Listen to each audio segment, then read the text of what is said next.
Hi, everybody. Welcome to Capital to the Coast BNI. My name is Mike Manning. Each week, we bring you a local small business success story from one of our 40 plus chapters, spreading from the Raleigh Durham area, which we call the Triangle, all the way to Wilmington, which is the coast. If you are not familiar with BNI, it is Business Networking International, the world's largest networking organization. And each week, our job as a BNI member is to help other members make money and grow their business. So this week, I am the local small business success story. Had a scheduling snafu. So happy to be with you again today. Hope you enjoy this. So last week, we talked about ideal clients and how to identify them because a lot of small business owners think, oh, any client will be good for me. And that's not always correct because if you are a painter, you want to paint the whole house, not just the room. So the people who just need a room to paint, they'll find you. We want to ask for and identify the types of people that want their whole houses painted. What kind of neighborhood are they in? How big is the house? How old is the house? Why do they want it painted? Things like that. And then you can turn that into asking. And so today we're going to talk about how to create an effective elevator pitch. Now, I think in the networking world, everything starts with an elevator pitch because if I don't tell you how to help me, you're going to listen for someone else to tell you how to help them, and you should help them and not me. So we're going to go through some good things people do and some mistakes people make, and then some examples and understand how we need to approach a networking event. So the first thing you want to do with your elevator pitch is hopefully you have practiced that before you go to a networking event, whether it's BNI, your local chamber, a leads group, church group, anything. When anybody asks you, hey, Mike, tell me about your business, you should be prepared for this. 30 seconds, 45 seconds, 60 seconds, 10 seconds, it doesn't matter, but just know what you want to say. So the first thing you want to talk about is starting with something that's kind of get everybody's attention, because if they're in a networking event, they're probably going to hear 20 to 40 elevator pitches. And which ones are they really going to remember? They're going to remember the ones that stick out to them. So the first thing we want to think about is explaining, I like a question.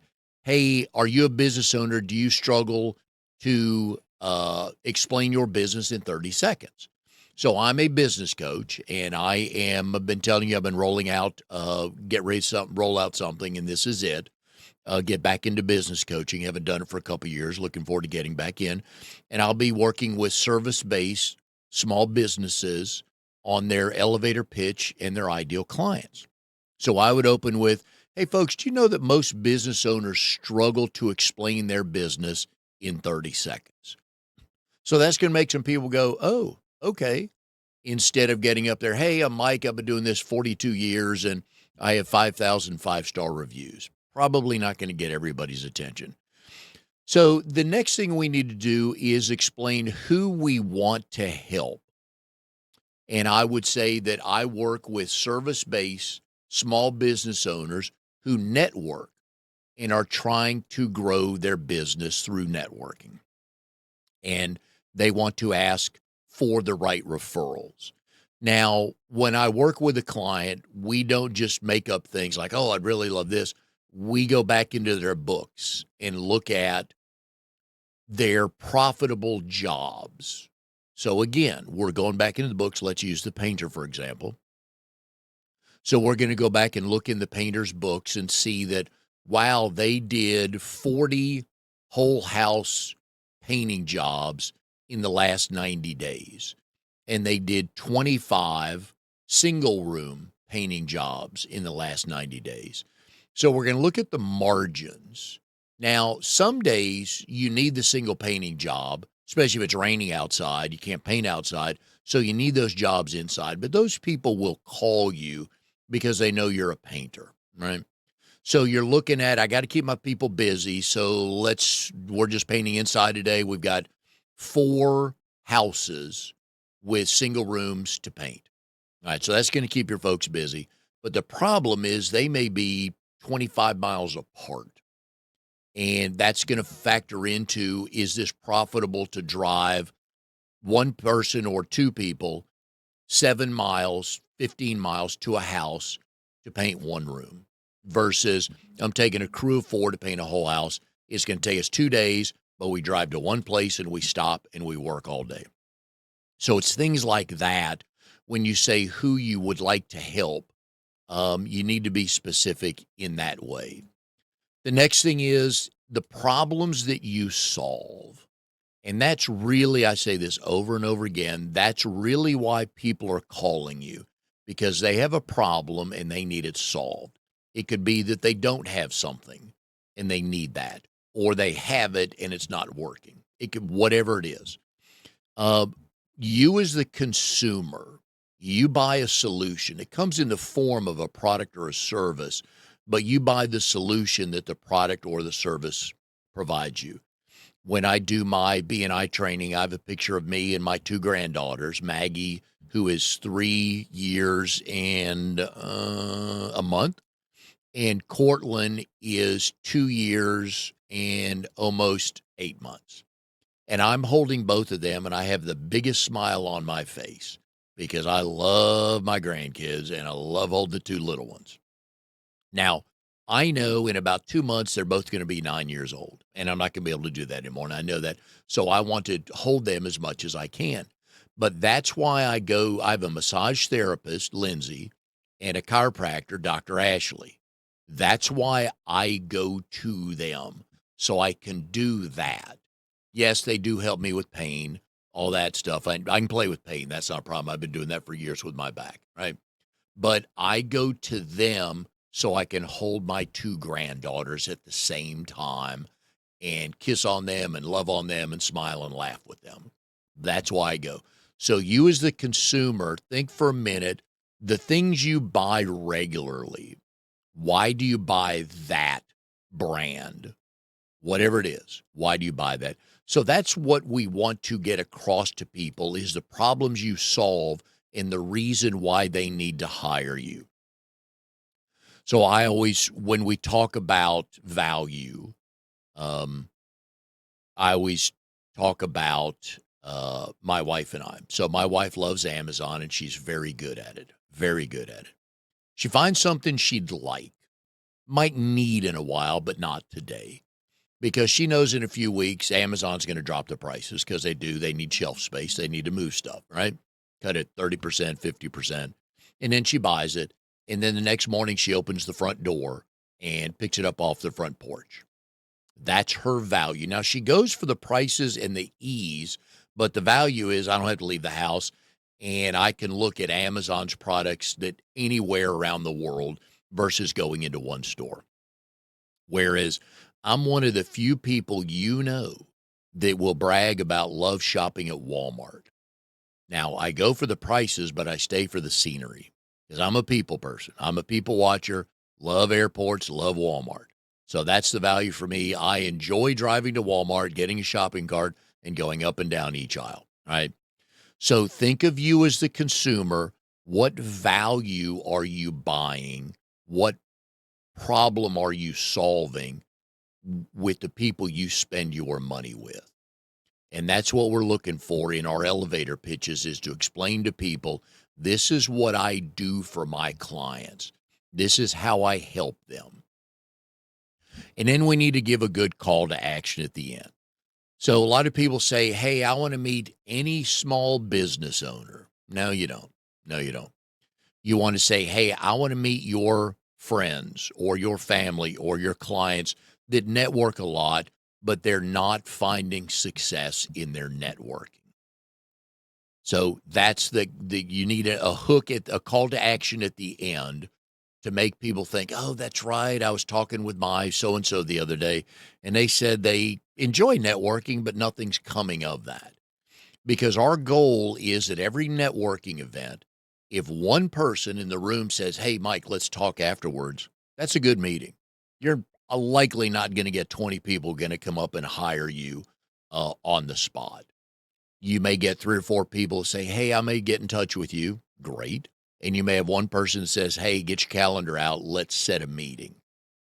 And that's what you want to do at networking is say something so good somebody wrote it down, told you afterwards, hey, let's set up a meeting, because that's where this business is going to happen, usually at the meeting. Rarely does it happen on the spot. I don't know about you, but I don't buy anything on the spot. Somebody knocks on my front door, I know it's a salesperson because our neighbors or my family would have texted, say, we're coming over, right? So I tell them I I respect the hustle of salespeople. So I'm going to let them talk, not for 12 minutes, but I'm not going to cut them off in 12 seconds, and then tell them, hey, if you'll leave me some information, happy to look it over and get back with you if I'm interested, but I don't buy anything on the spot. So for you to get hired on the spot at a networking event is rare. It could happen, but the goal is to set up meetings after every networking event. But when you're creating your elevator pitch, you need to ask yourself, what clients do I really want? And if you want, let's say you are a pet sitter and you want to meet the people that travel and they don't want to board their dog because they treat their dog better than they treat their spouse, probably. And you want clients that travel and they have money to travel. So $100 a night's not going to bother them because that's what they would pay anyways to board their dog. So those are the things you're looking for, amongst other things, in a client if you're a pet sitter, because you don't want to cut your price to $50. And sometimes when we all started a business, we like, look, I just need clients right now because I got to pay the bills. Totally get that. But as your business grows, you want those clients with the discretionary income. They travel, they see the value in you because by hiring you, you allow their dogs to spend the night at their own home. And that's what most dog owners want. Okay.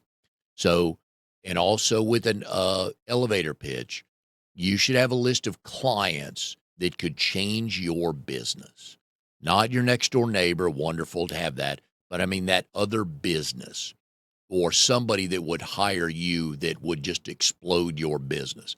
There's nothing wrong with asking to meet those people. You got to take your shot. I don't know how many of you are Travis Kelce and Taylor Swift fans, but the reason those two are engaged now is because they met one day because Taylor Swift played a concert, I believe, in Kansas City, and Travis Kelce went on to a social media and said, hey, we didn't get a chance to meet. I'd love to just catch up with you and meet and say hi and hang out. He took his shot, and look, they're engaged now. True love, right? So take your shot. Ask for the company, because a lot of your competitors probably are like, oh, I'm not going to call them. I'm not going to call the Carolina Hurricanes. Oh, they wouldn't hire me. How do you know? How do you know till you ask? And it costs you nothing to ask. So that's what you want to do.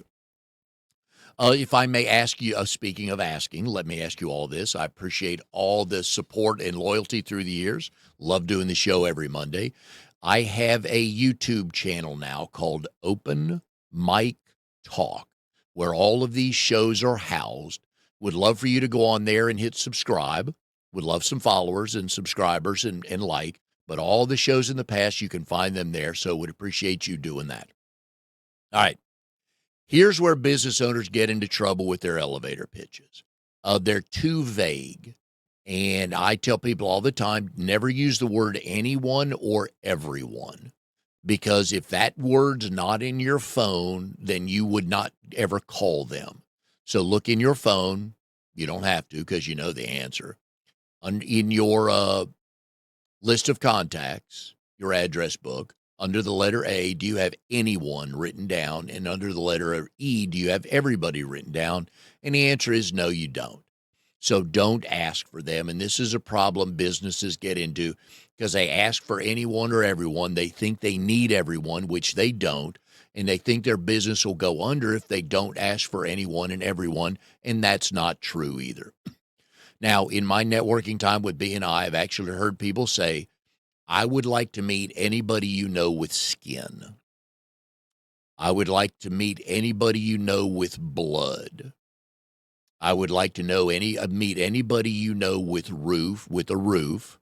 Heard a new one about a month ago. It was a plumber. Guess he hadn't networked much. He thought it was kind of funny because he chuckled when he said it. I want to meet anybody you know with pipes in their walls. It's like, come on.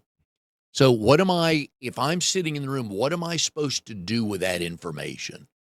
Do I stop everybody I see that day? Hey, do you have a roof? Hey, Bill, do you have a roof? Hey, Susie, do you have a roof? No, I'm not going to do that.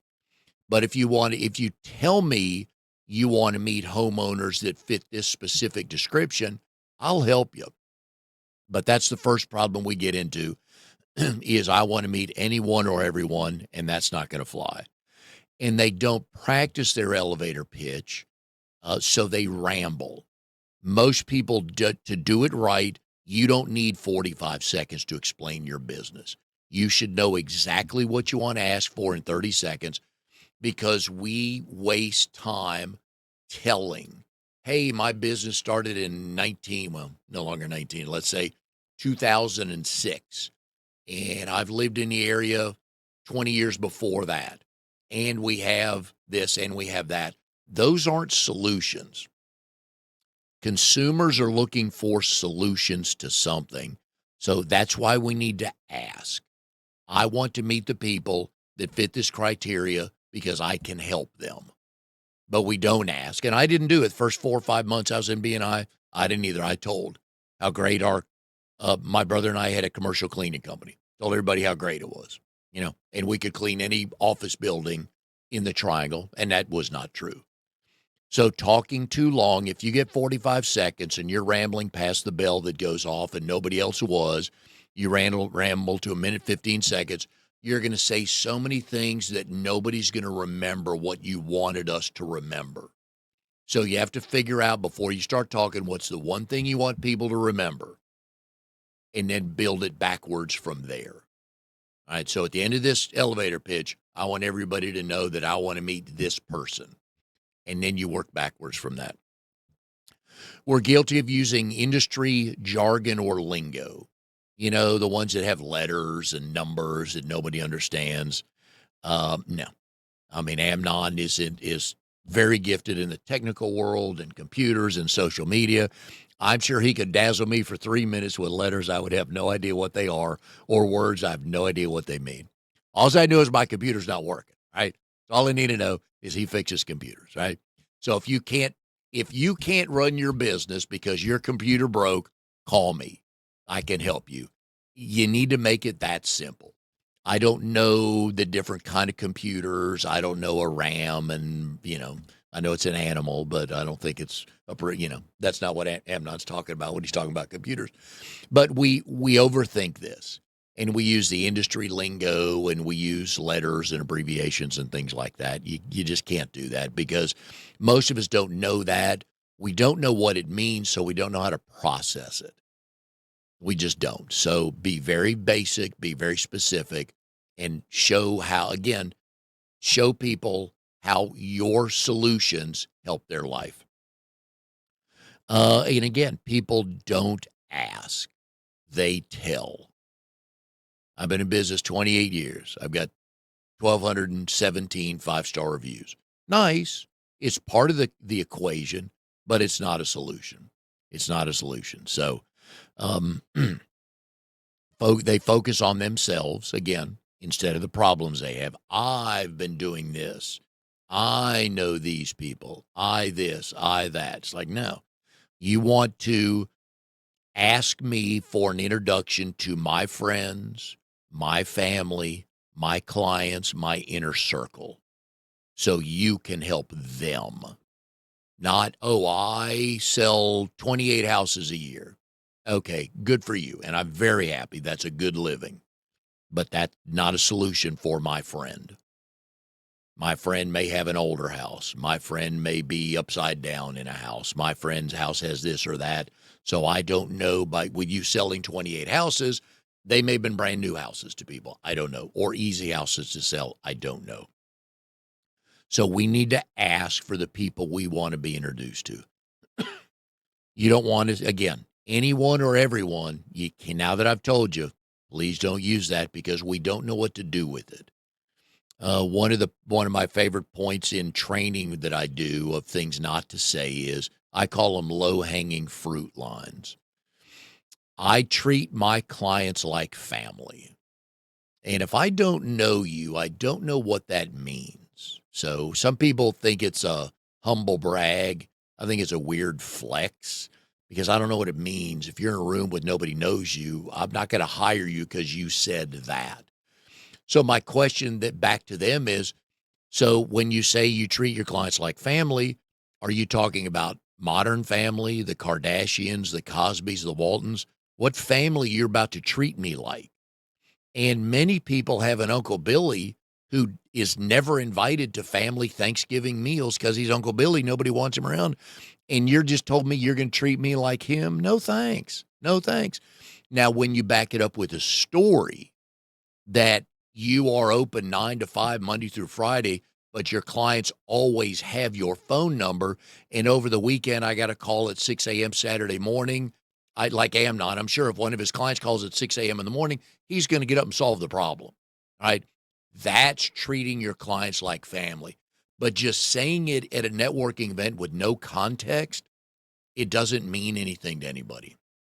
The other line I love hearing is, I go the extra mile for my client. Again, don't know what that means. But if you took a call at 6 a.m. for one of your clients, like, okay, that I can refer you on. When I mention your name, I'll use that story. So what story do you want people to refer you by that they've learned through your elevator pitch? You told a story. Now they're going to use that story. Here's why you need to hire Mike, or here's why you need to hire Susie or Amnon or whoever. Okay. So those are the mistakes people make is they're vague. They talk too long. They don't really ask for anything. So it's a wasted 45 seconds. You drove all that way, whether you had to pay or not to get into the event. And you sat there for all that time and you stood up and didn't ask for anything. We ask for everything else in the world, folks. We ask for, hey, does anybody know a good restaurant? Hey, the other day I was on a networking event. We're just connecting, killing time, chatting about things. And I said, hey, give me a good Netflix show to binge watch. I finished my last one, finished Reacher season 3, waiting for season 4. By the way, I hope it's a little bit better. 1 and 2 were outstanding. 3, not as good. So, but we ask for things, yet when we get to networking events, we feel like we've got to tell and brag. So here's some examples, right? So if you're a real estate agent, we talked about this before because we've had a good number of realtors on the show, is I would love an introduction to someone who's thinking about buying, because you want to meet them right now to take them off the market so they don't think about another realtor to find. They're talk to you. If you're a realtor and I'm not ready to buy until February 1 because we have to get through the holidays, get some things cleaned up, you're going to take me right there and meet with me and get that relationship going. I would like to meet your friends or clients that say they can't buy a house in this market. Wonderful ask, because it's not true. You can buy a house in this market. It's just different. But that's a wonderful ask because most of us have a friend or family member that in the last 2 years has said, I can't possibly buy a house in this market. Now, and that's not true. It's just different. Maybe a little bit harder. I know rates are ticking down a little bit, so it's a little easier, but still, it's a challenge. But with the right credit and everything, you can still buy a house in this market. If you're a financial advisor, a lot of financial advisors use the phrase money in motion, but my friends, when I talk to them, don't use that phrase. They tell me, hey, Mike, I finally got that new job I wanted. I'm changing companies. I start next Monday. I'm very excited. Now, they'll tell me that, and I'm a good friend. I'm not asking them how much they're making, but I've been trained by my financial advisor to say, hey, Steve, what are you doing with the 401k at your old job that you're getting ready to leave? If you got somebody, great. If you don't, love to introduce you to my guy. That's an ask for a financial advisor. It's money in motion, but we use the everyday phrases. They inherited money. Maybe they lost money, changing jobs, things like that. Okay. Those are very specific asks. IT services. And some folks get into trouble when they want to meet a small business owner. They say any small business owner. And by rule of the U.S. government, my business, Amnon's business, and the Carolina Hurricanes are all considered small businesses. So which one do you want? You can't say any, because if I say, "Oh, I can introduce you to my friend Amnon. It's just him and his business, but it's very successful." Oh no, Mike, that's too small. And my only response back is, "Well, you didn't say that in your elevator pitch. You said any small business owner." Okay. How about the Hurricanes? I know one of their vice presidents. Oh, that's too big. No, they wouldn't hire me. Well, you didn't say that in your elevator pitch. So that's where people get in trouble. So now, if you want to meet a business, tell me 5 employees or less. Don't tell me 3 million. I want to work with businesses $1 to $3 million. I've got some really good friends in life, folks, just like you do. I would never dream of asking them their company revenue. I just say, are things going well? And I'm happy for them when they say yes. But now, if you say, I would like to meet the small business owners with 5 employees or less, now you're talking. Now you're talking, because I know those just like you do. So if you're an IT person, you want to connect, you want to work with businesses, you want to connect 5 computers, not just one. Okay, you're going to be there. So again, the efficiency of the job, what makes an ideal client. So I drive there, I get out of my car, I go in there, one place for 4 hours, but I set up 5 computers. Versus drive 5 computers, but I'm traveling 112 miles for the day. All right. So that's why we need to be very specific on, or ask of the visual part of it. I would like to meet your clients that have a service business that have 2 or more crews. Now you're talking. I can see that without asking. I can see that and help you on that. A restoration company. This is a hard one, because we really only need them when we need them. And usually we don't ever know when we need them, because we don't have a leak right now. We might have one tonight. We really only need them when we need them, and usually they come through here. Usually people want to meet your insurance agent, because insurance agents call me and you about a flood in our house, and then they have a list of restoration companies they deal with. So that's their best ask, because we don't plan to one day use a restoration company. Kind of hard.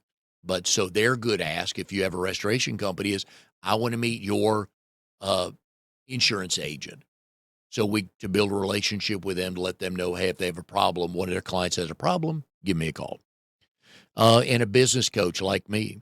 I'd like to meet service-based professionals who network a lot, but struggle to clearly explain what they do, and they don't get the referrals they want. So it's problem specific and very direct. So in your elevator pitches, that's what people are listening for, is a solution to the problem they're having right now. A lot of people go to networking events looking for a solution to something. Start a business, grow a business, just need a chiropractor, need an IT person, whatever it is. Or just want to learn how to network better. That's fine too. But you got to be specific. Your business, or even if you, let's say you don't own the business, but work for somebody and you're trying to grow your own book of business, look long and hard at what you're asking for. Write it down on paper. Record yourself on your phone. 2 reasons. One is, you need to hear you how we hear you. When I do my full BNI chapter training, I pace all over the room. I have to, because I talk fast, and that slows me down. You may mumble.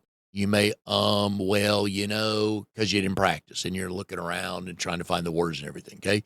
But you need to see that. And then you need to hear the content.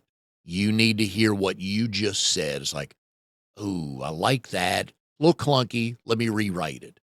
And then you're going to say one thing that's really good, and you're going to keep saying that forever. So you need to practice that, so you know what you're asking for, but you got to figure out what you really want.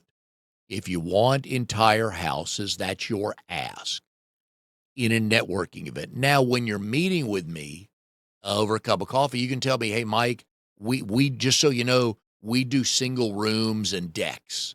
So if your contacts need that help, please call us. You can tell me that. That's great knowledge for me to have. But in a networking event, you want to ask for the whole house. because that's what you really want, and that's what your life is. That's the life you want to build through your business. Is we paint whole houses because it's a really good margin. It's efficient. My guys love doing it, and it pays well. And when you're in a neighborhood doing a wonderful job of painting a house, you have at least one truck there. That homeowner may let you put a sign in their front yard that says, hey, compliments of Mike's Painting.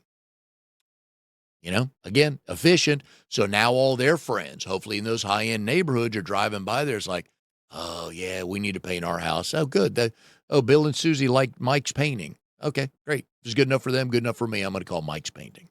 So we got to be specific. Amnon, what do you want to add on this? Did I hit all the hot spots? What did you add? What do you ask for back when you were networking in the day?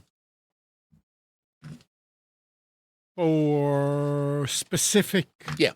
Yep. What worked for you? You mean the pitch? Yeah. Yeah. What made people go, ooh, we need to talk? When I mentioned some of the professions that were in the meeting. Yes. I would say, I'm looking for landscapers. Yep. And I knew that there was a visitor landscaper. Yeah. And after he would come and talk, and he would say, yeah, I need you this, I need that, I need that. You need to, like you said, you need to zero in on something. You don't say anybody. Yeah. Anybody doesn't work. May as well not go. If that's all you're going to ask for, you may as well not It's go. the same as saying we're a full service. Oh, yeah. I know that drives you nuts. Yeah. Yeah. And you're not full service, folks, because you can't explain that.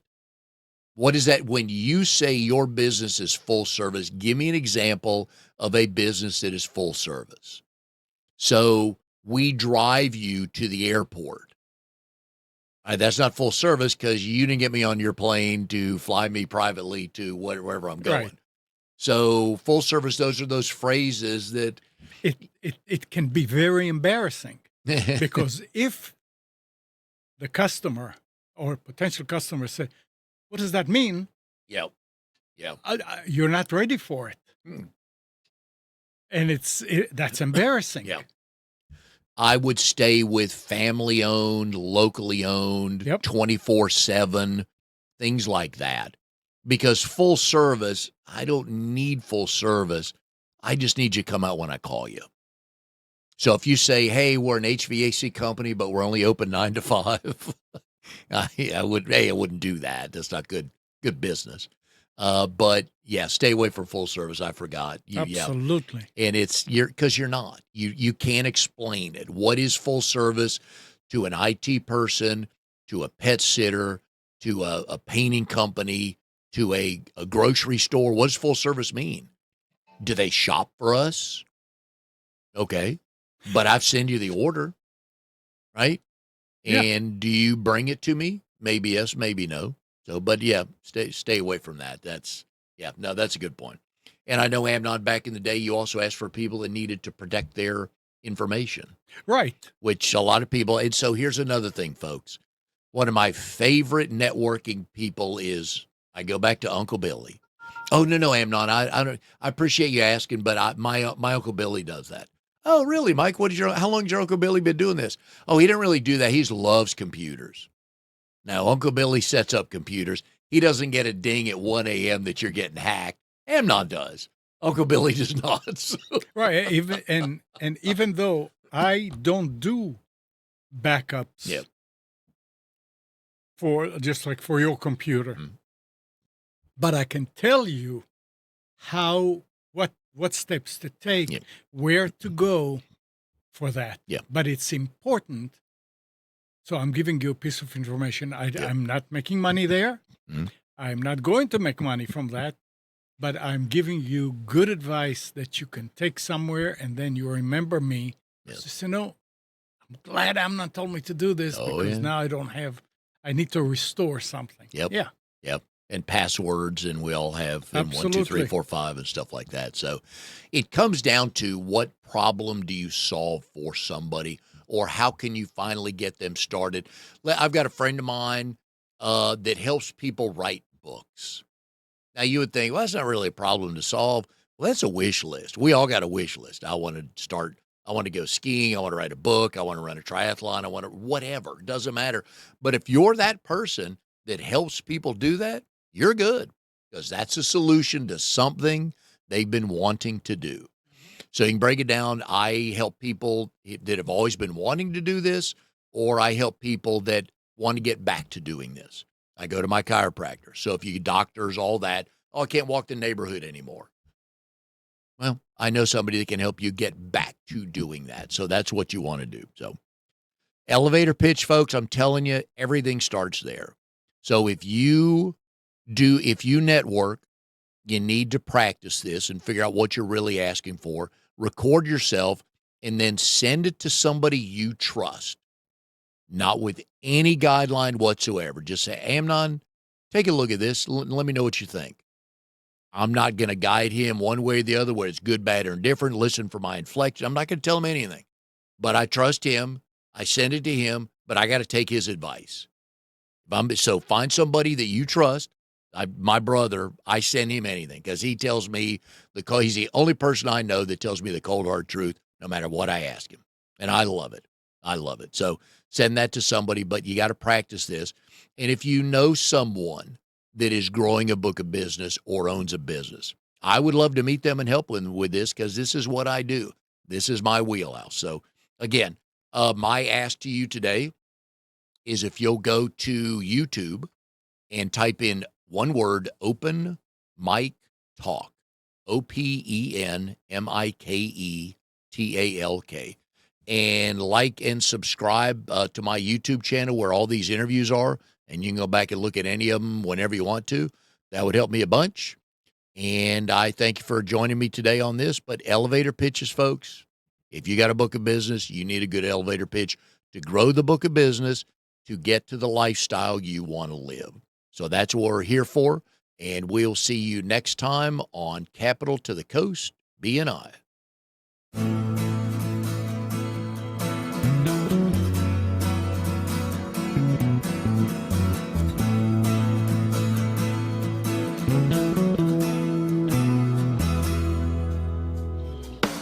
You are tuned to the Nissan Communications Network.